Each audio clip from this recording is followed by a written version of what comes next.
After all the pain and breakdowns, I am finally healing. I'm slowly getting there. I'm starting to learn to love myself again.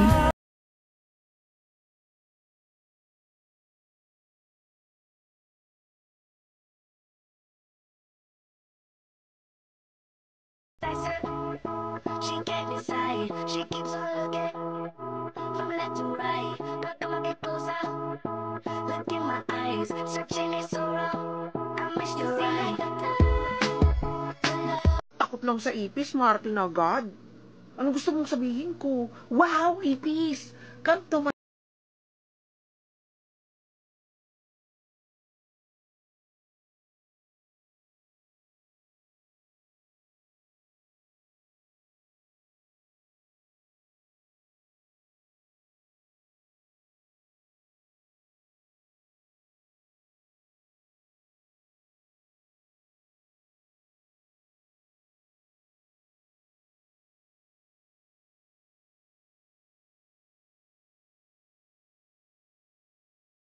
Pwede mo akong i-block sa lahat ng social media mo. Pwede mo akong baliwalain na parang hindi ako nag-e-exist. Pwede mo ako itanggi sa lahat ng magtatanong sa'yo. Iba ang mukha mo sa personal. Ay, sorry. Naiwan yung filter sa bahay. Dear May, love yourself a little bit more than yesterday. Make yourself a priority. Chase your goals.